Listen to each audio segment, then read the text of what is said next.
the world of company secretaries. Hello and welcome to a new episode of our show, The World of Company Secretaries.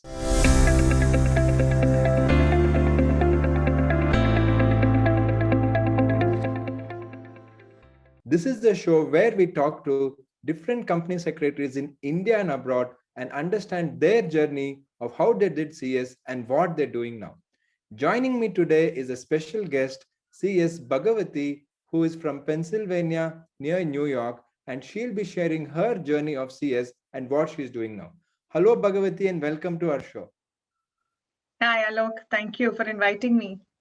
So thanks a lot, Bhagavathi. Despite the time difference, we could do it, and I'm happy that you made time for this. Before we go ahead, I would like our audience to know a little bit about Bhagavathi.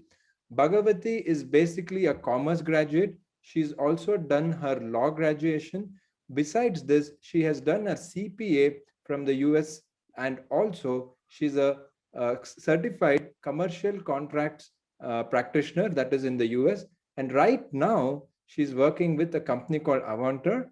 Earlier, she's worked with Xerox and many other companies, and we are happy that she's sharing her experience. So she'll tell us about her experience in India and also her present experience in the US. So Bhagavathi, again, I'd like to thank you and happy that you made time for this. The first question we usually ask on the show is always, when was the first time you heard the word called company secretary and what made you take it? So that's actually a good question because, the first time I heard the word company secretary actually dates back to this my primary and high school days. So I had this friend in class. She was my classmate, and she was a girl who I really admired because she was very good at studies. She was a popular girl in class. Everybody liked her and things like that. So her mother, I think she was a career counselor. I'm not sure what she was, but career counselor was not a job that was popular way back then, right? But yes. I know that she did something relating to that. So she had brought a book, which was a prospectus. And this prospectus, I still remember it was a light pink color, book with, some 100, 200 pages in it. And I just borrowed that book from her and flipped through the pages. And she mentioned to me that her mother wanted her to do CS, and that's the reason I borrowed this book from her, just to know what it was. And when I flipped through the pages, it had very fancy words like board meeting and shareholders meeting and stock exchange and things like that. And back then, obviously, when you're in primary school, the word board meeting you only heard in movies and TV shows where the top class businessmen, the affluent people are talking about, okay, I'm going for a meeting, I'm going for a board meeting and things like that. So it kind of resonates with you as like a profession which is so important that you're like in a board meeting, right? So it kind of struck me then, but obviously it faded through as I grew up. And then when I came to high school is when, I met this, I have an older brother. So his classmate, she was another girl who was, very admired by everyone. So she happened to mention that she was taking up CS. Okay. So that was when it sounded familiar to me because I had already seen and heard about this then. And those were the times when I'd heard about it. But what cemented the fact that I wanted to become CS was also my background, that I come from. I come from a very, very ordinary family, like the middle income, category family that we usually we usually refer to as, right?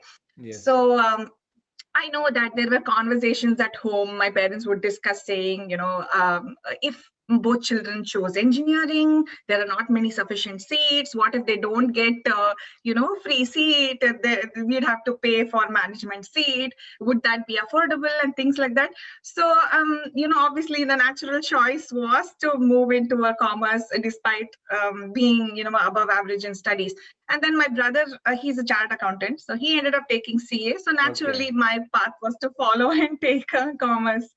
So yeah, that's how I came into this. That's really interesting. And usually why we ask this question is because primarily most of our audience are students, just for them to realize that there was a day for each one of our guests when CS was the first time they heard the word called CS, and then something made them decide to take it. Like you said, each of our guests says different stories of how they took up CS, and somebody's uncle told in a certain case, or in another case, they realized that the training period is shorter in CS and they took it up. So different reasons. But that has no connection with where you can reach and what you can do. So that was the context of this question. So talking about where you can reach and what you can do, if you can tell us now, so we'll cut right from the time you got to know CS, we'll cut to the present day of what you do now, which organization you work for, and what's your brief role, if you could share. Okay.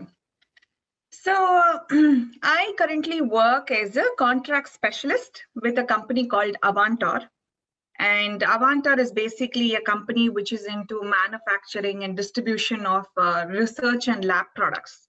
So anything that you see from, say, chemicals to lab equipment to, say, COVID PPEs and things like that, right? Okay. COVID PPEs and, consumables, anything. So even lab furniture, that is what we manufacture and distribute.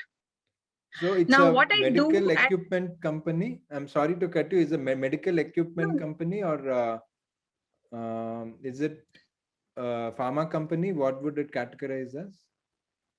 So it would categorize as a company within the life sciences field. Okay. But to answer your question, whether we sell equipments, we are basically distributors of equipments, but yeah, there are some equipments that we manufacture as well. So it's basically a one-stop solution for any, say, hospital or university or any company which is in the biotech or medical field or anything. So you name it and they have everything.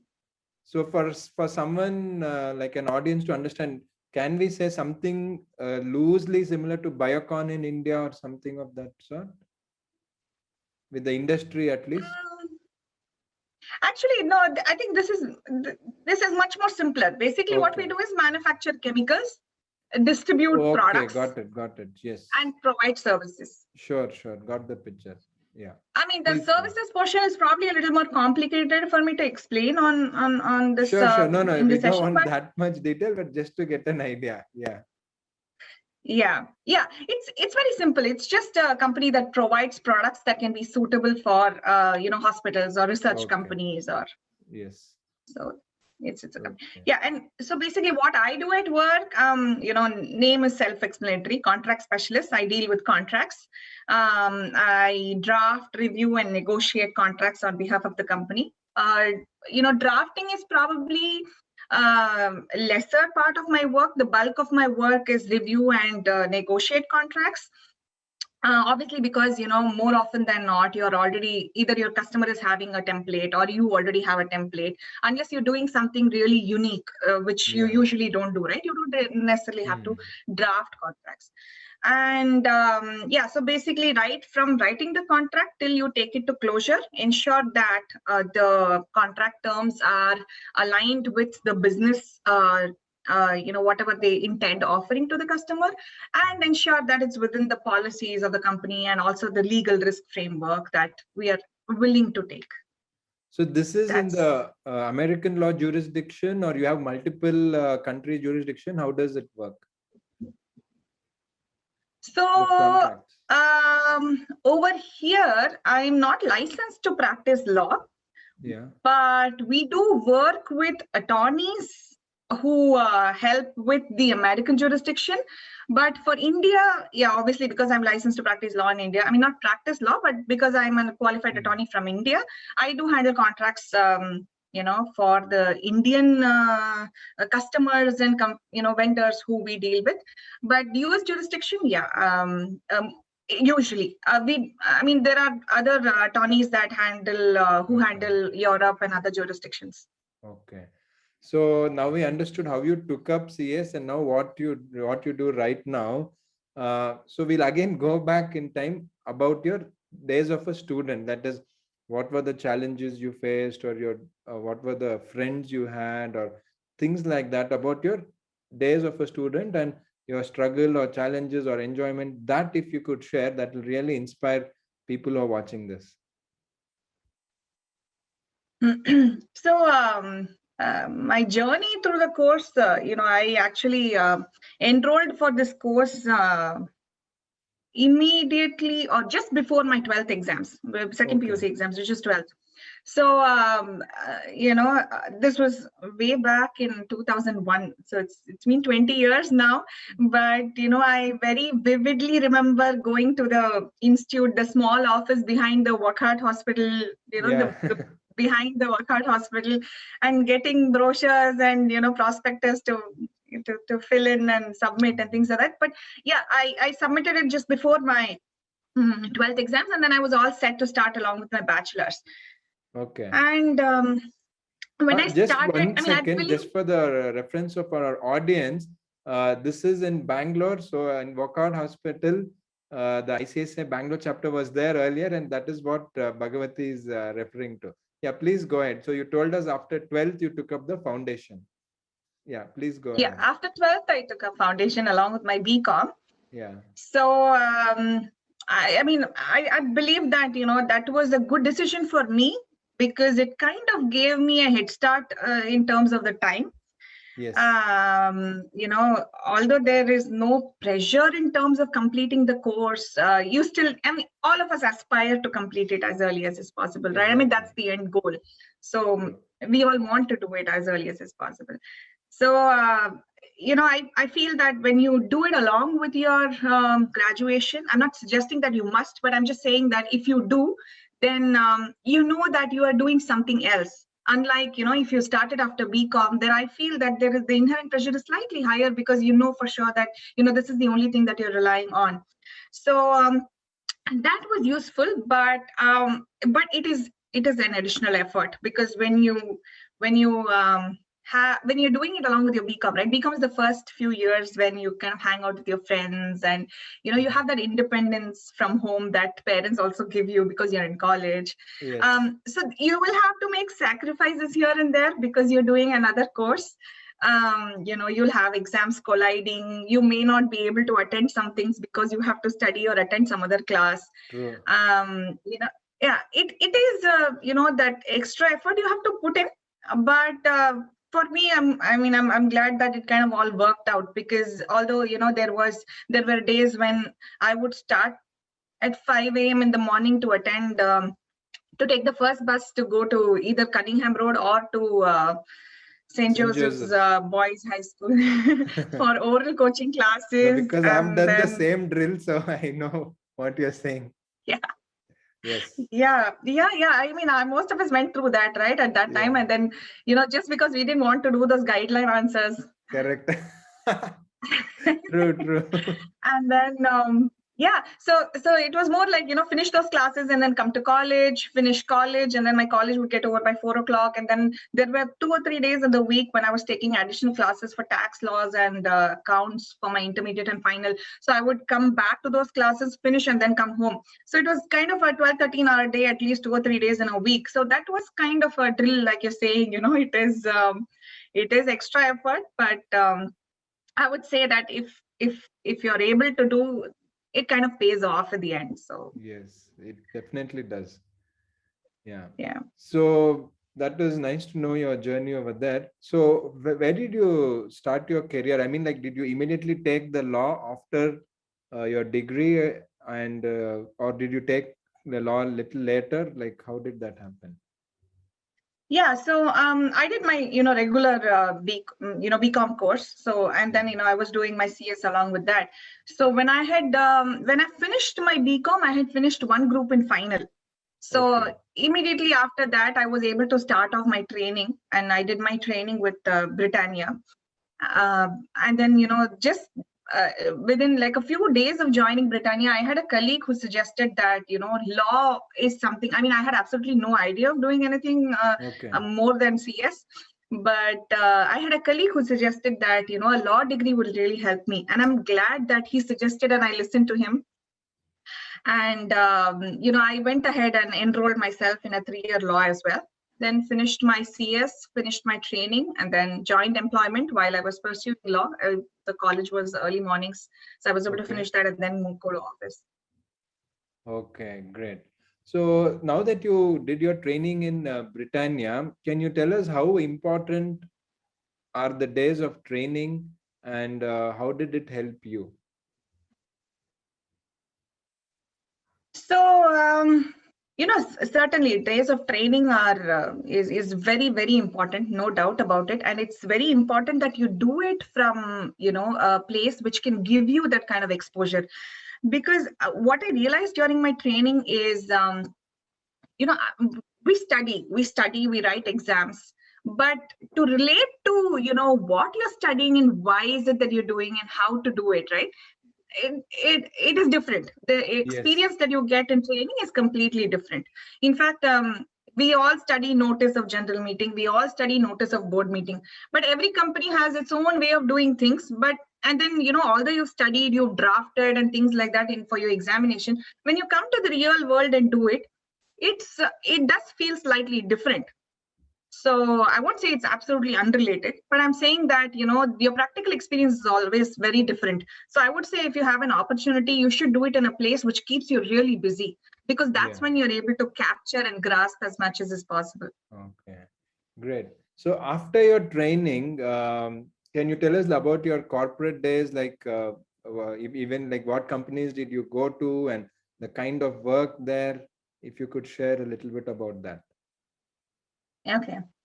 So immediately after Britannia, I joined a company called Ekcel, which is into manufacturing of spectacle lenses, right? They are into, and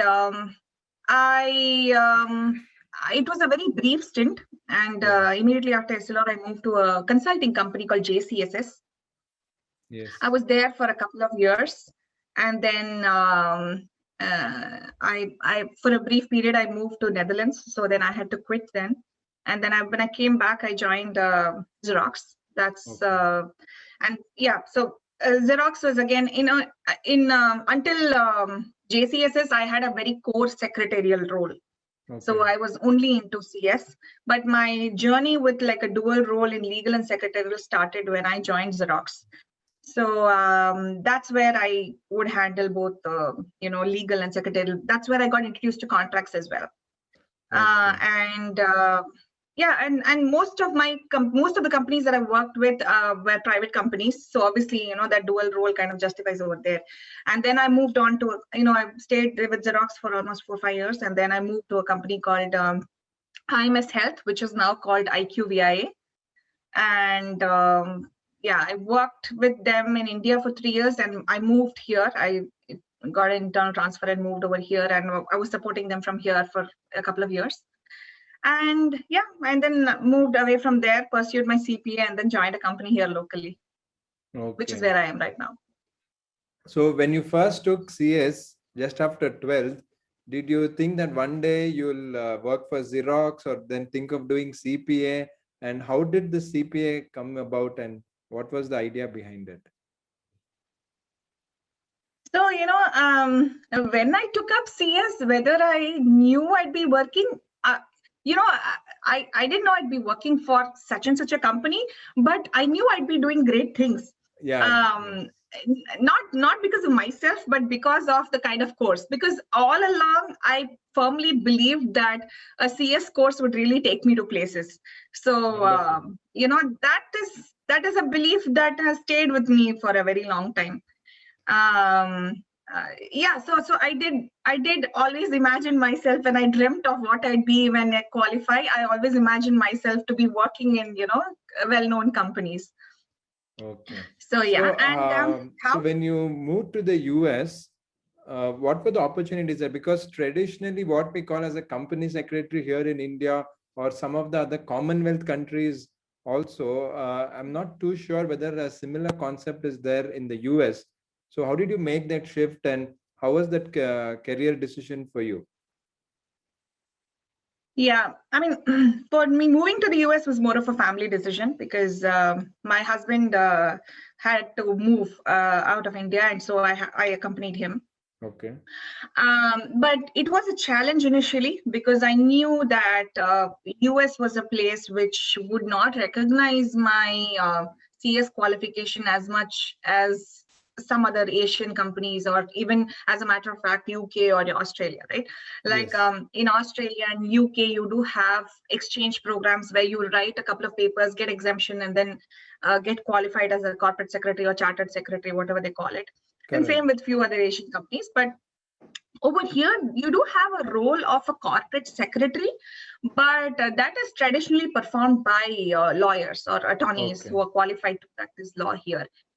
And I knew that I would probably not be considered for that kind of a role, because over here the legal system is kind of complicated. They don't take chances, with recruiting someone who probably is not familiar with the US laws. So that is where I did spend some time researching on, what allied field I could get into. What would be something which is relating to this, where I could use what knowledge and skills that I've gained, and at the same time, pursue a career over here. So from my research, I did extensive research. I did speak to people. I reached out to various institutes over here and things like that. So what I was looking for is at least one of the things that I have done in my life, because it's like you always played multiple roles, right? When I say dual roles in organizations, it's like because you kind of handled both company secretary and legal, right? If there was a merger, you would pitch in and assist a merger. If there was funds from abroad, you will play a role there. If it is posh compliance, you'll play a role there. If it is contracts, you'll play a role. So because we've kind of, we are tuned, company secretaries are kind of tuned to handle multiple roles, right? I was looking for at least one of them, to sync with at least one of them. Okay.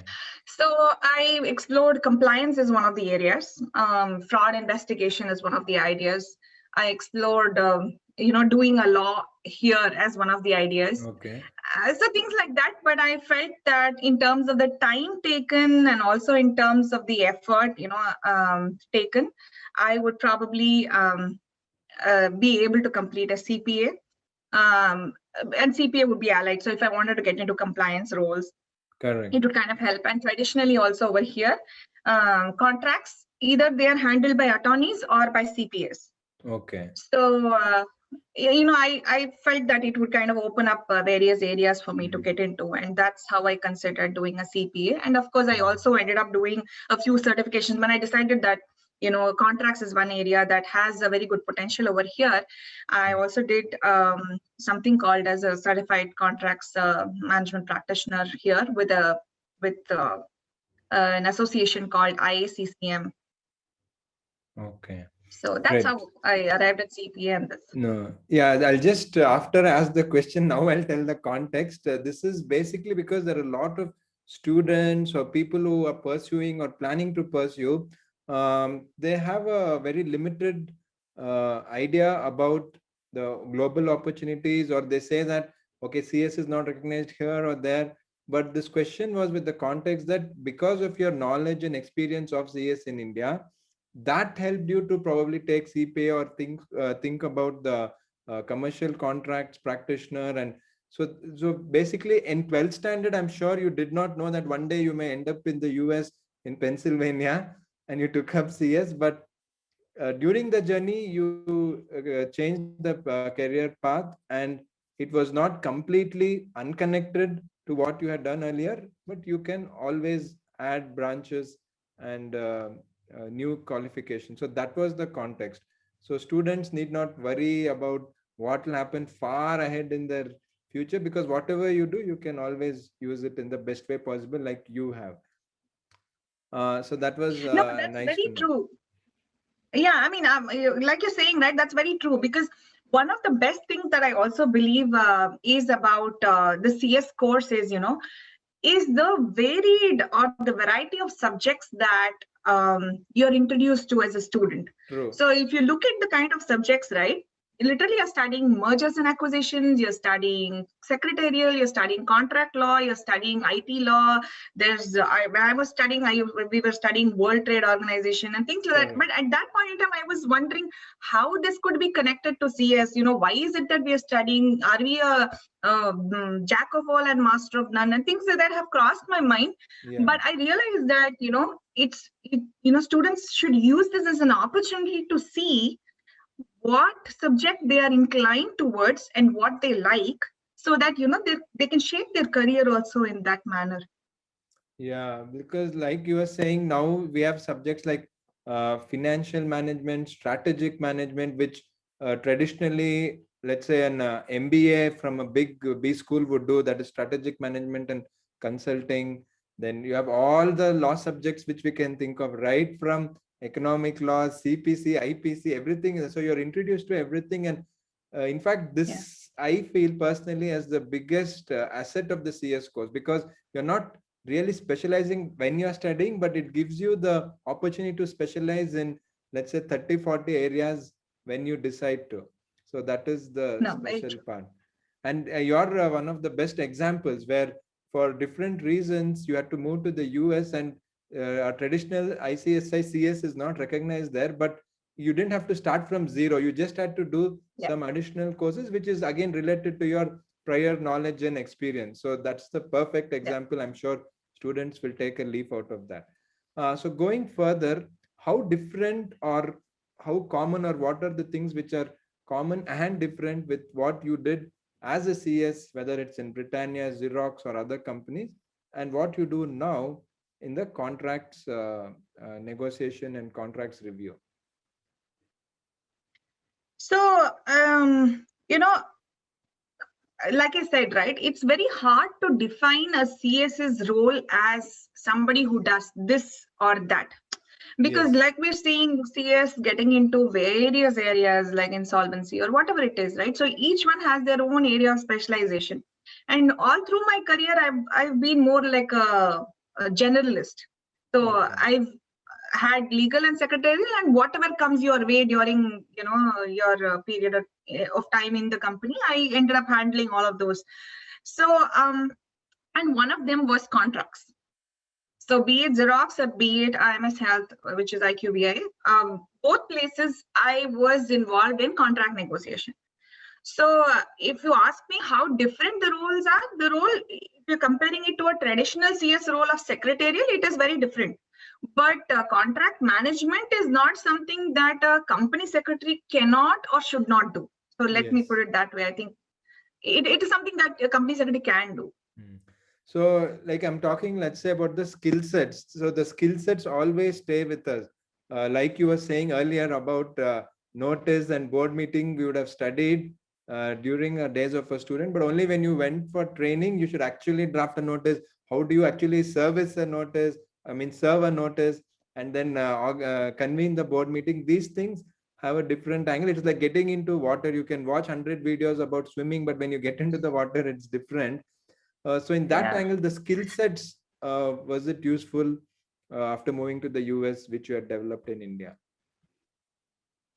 Of course, I mean, no doubt about it. We are all transacting cross borders these days, right? Wherever we are.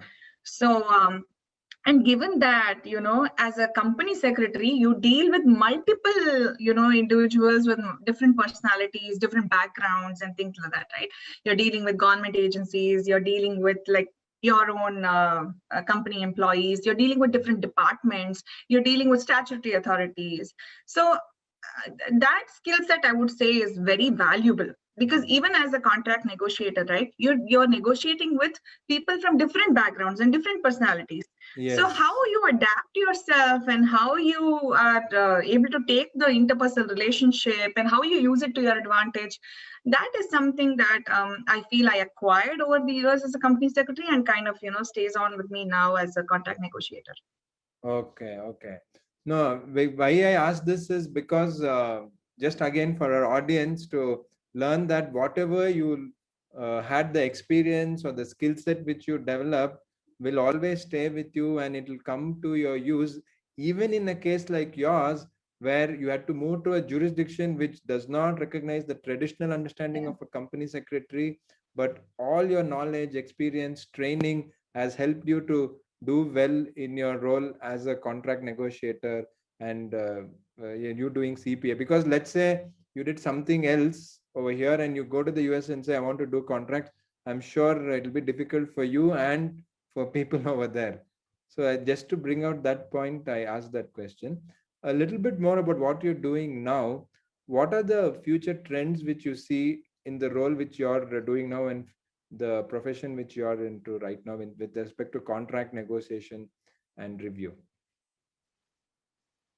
So, contract management was not as popular as it is now. Yes.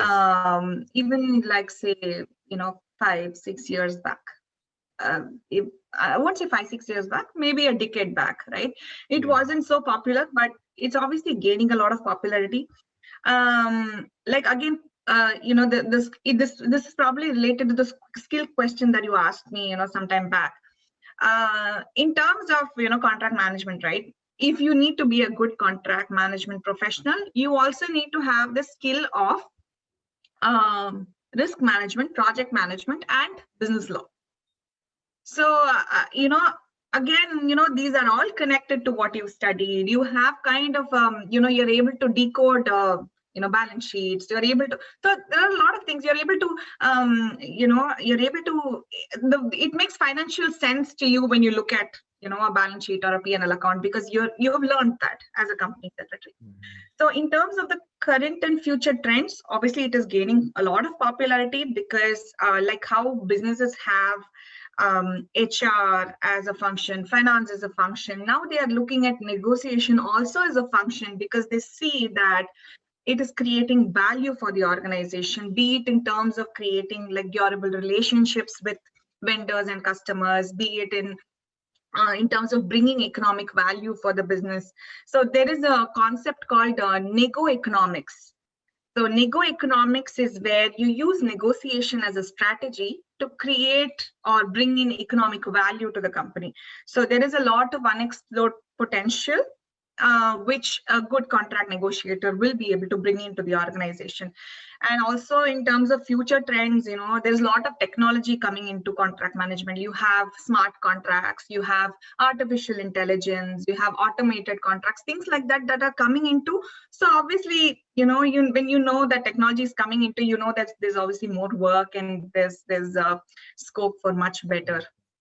So that's nice to know that there is a good future if one were to be interested in contract management. Now we'll go slightly on a different tangent with respect to also today's International Women's Day. So wish you a very happy Women's Day, and also to all the women who are watching this and all the girls who are watching this. There are a lot of people who on our channel, and generally we get questions is about they would have started CS and they also get married. In some cases they also have children and they have to pursue CS. They want to pursue CS, they want to complete. They find this time challenging. So what is your message or guidance which you could give to this section of people who want to do CS? So whether I think it all kind of, this, maybe I would have answered it differently, 10 years back, but I feel the relevance of, people getting married or starting a family, having children is probably coming down slightly, at least the circle that I know of or I interact more frequently. I have seen that, families are usually very supportive of, women taking up a course or be it career or whatever. So I think it kind of boils down to your own determination. If you are sure of what you want to do and you know what you want to do, you're sure that this is the path you want to pursue, right? I really don't think family or children are really a hindrance. In fact, I did my certifications and my CPA after marriage, after my children. My children were 9 and 4 when I did my CPA. Okay. So I mean, it again, right? It entails a lot of challenges, obviously, because it's not only your schedules. You match with your spouse's schedule, you match with your children's schedule. Things have to run at home. But yeah, it's about splitting responsibilities between your spouse, and so long as you're determined and you're able to convince, or your family members are understanding, then I think it really doesn't matter. No, it really means a lot, because since you have done it, because I or anyone else can say, yes, you can do it, you can have the determination, but it really is not convincing as compared to someone, like you said, after family, I mean, after getting married, having kids, then you did the CPA or the other certifications, with various certifications which you did.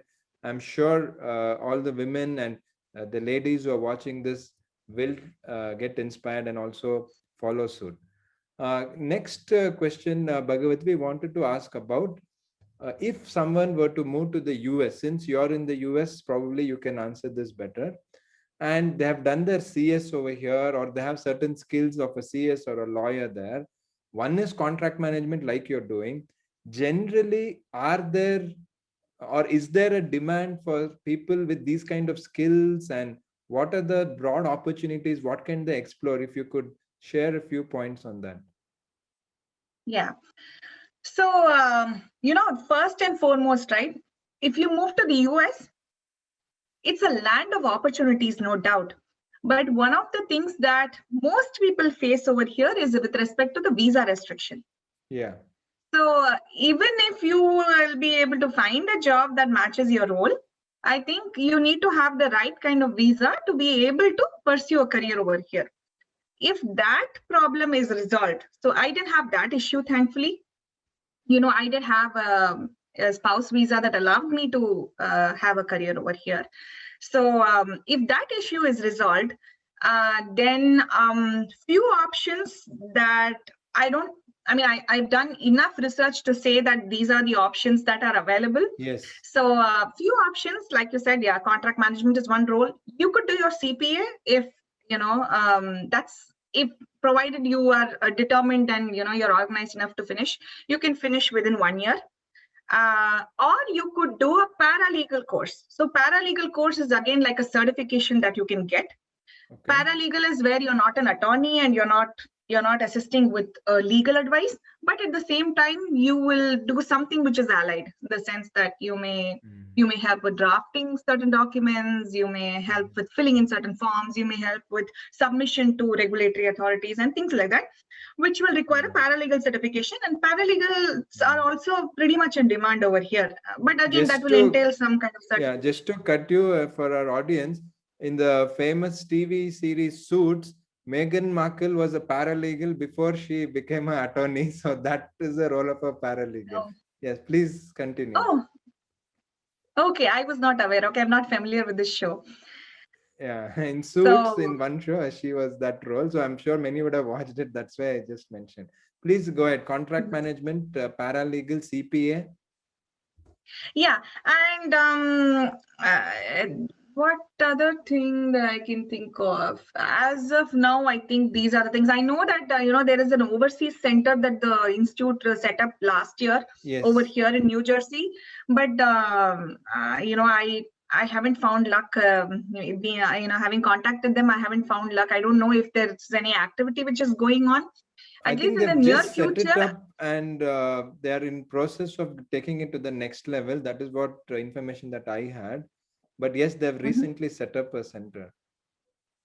Okay, that's nice to know. So maybe there is scope, and I don't see anything with respect to CS as of now. But because they have set up a overseas center over here, it looks promising. I'm hoping that there is something that will happen.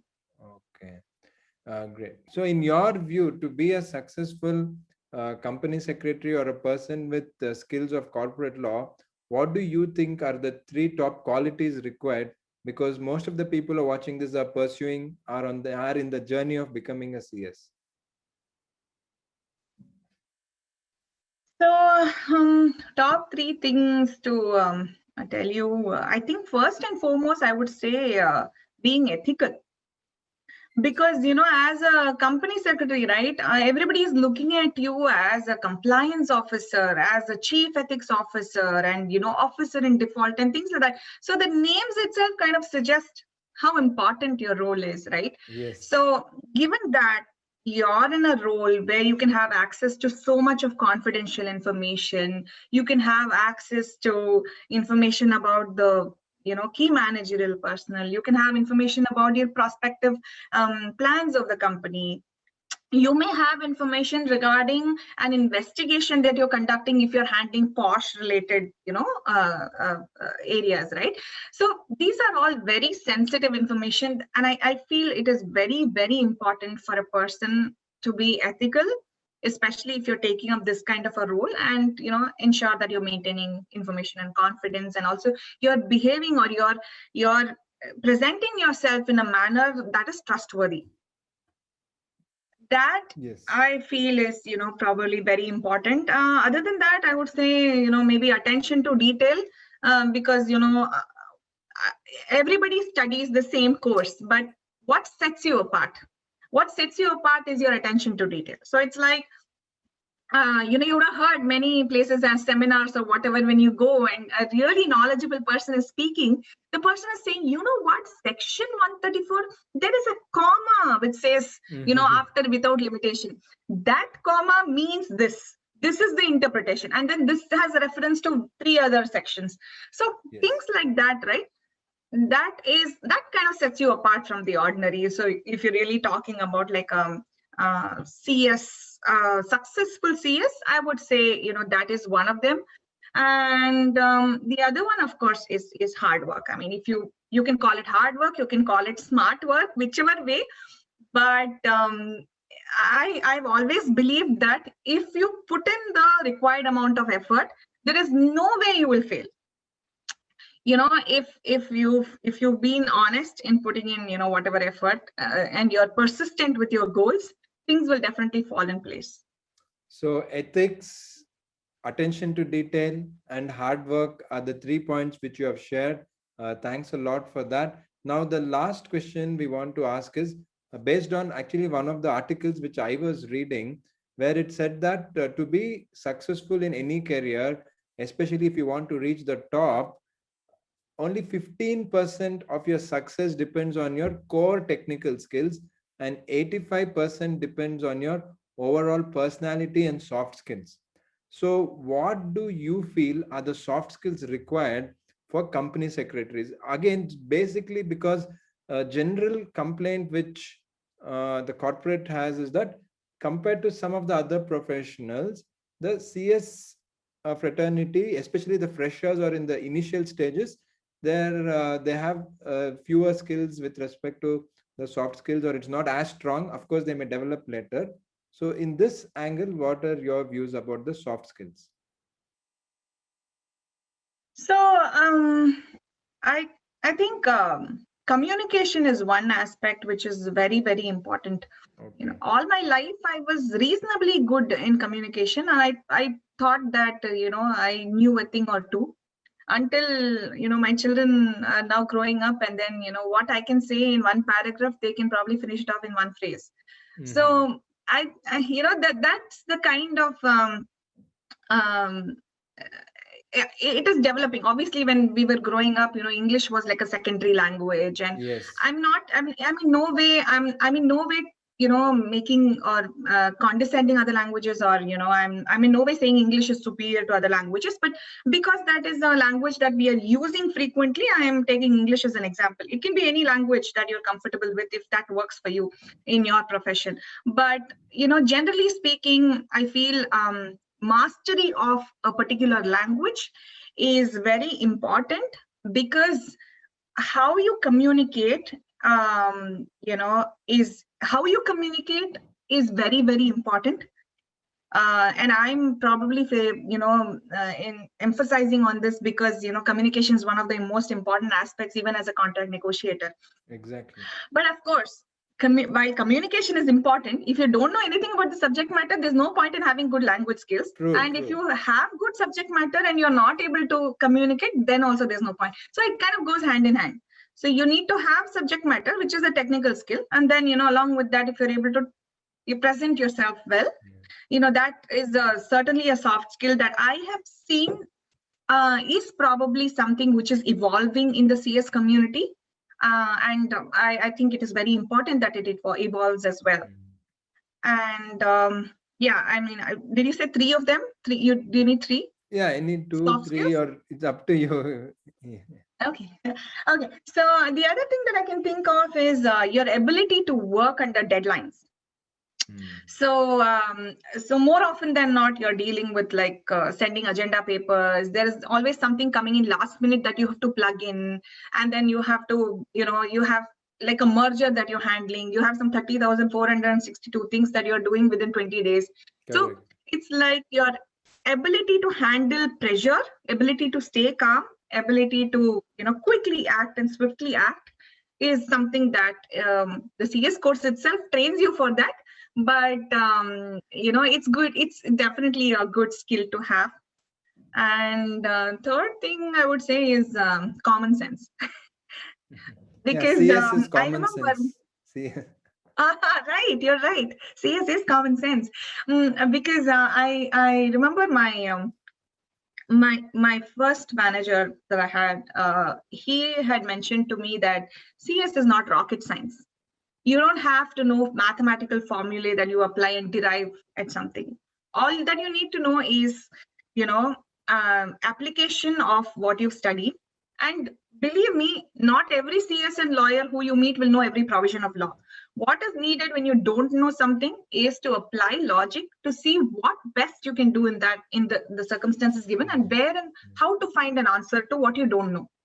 So yeah, these are 3 things which I feel would be valuable. In fact, almost every guest on our show, the first thing they've told is communication, and I hope our viewers understand that communication plays a very, very important role. It sets you apart from the rest of the crowd, and it is not something impossible. You can develop it over time. Like Bhagavathi was telling, for all of us, English has always been a second language. Mother tongue has always been Hindi, Tamil, Kannada, Marathi, or whatever language that you speak, and it can be learned. So it's communication, meeting deadlines, and most importantly, to make sure that you have the common sense, which is CS. That was really nice to know. So we have taken quite a lot of your time. What would be your parting words for all the people who are pursuing? Because each one is on their own journey. Somebody has passed foundation, which is now called CS entrance test, and the intermediate is CS executive, and the final is professional. Each one is in a different stage of the course, and somebody has passed in first attempt, somebody is taking few more attempts. For all of them, what would your message be for someone who's gone through a similar journey of finishing 12th standard and taking CS and completing the course? When I say advice, I'm not going to sugarcoat my words. It may sound, really hard and harsh, but I know that CS is a course which is difficult, which is hard. It will be stressful at times. It will be very competitive. You will immerse yourself in books, classes, your articleship, and hoping whatever you've gathered in your mind is sufficient enough to clear your exams and things like that. It does seem like a long journey when you start, but believe me, it's a journey which is worth the travel. What can probably help ease the entire journey is to be organized, stay focused, stay persistent. Each one follows a different path. Now, your number of attempts don't really determine how successful you are as a company secretary. And I'm sure every other person who you would have spoken to has said the same thing. I have seen people who've taken 6-7 attempts, but they are probably more successful than a person who cleared in the first attempt. Yes. So while the goal is to finish it early, that should not bog you down from, if things don't work out the way, you plan it to be. So just stay focused, don't procrastinate, get organized, get good sleep, get good exercise, eat good food, and do all the good things. and probably, whoever's watching this may be able to give advice to the next generation much earlier than I am now talking. So that's really nice that you shared all your experiences right from the time after 12th when you took CS to completing CS, working in your training days at Britannia, then with companies like Xerox, how you moved to the US, and how you did your CPA and your contract management course and working over there. It's really amazing. I'm sure your story will inspire many people who are watching this. And the last part, when you said attempts really don't matter and it doesn't determine your success in life, is something which a message which really students need, and I'm happy you shared that. So thank you very much, Bhagavathi. You have spared your time despite the time difference from New York and India and all of that.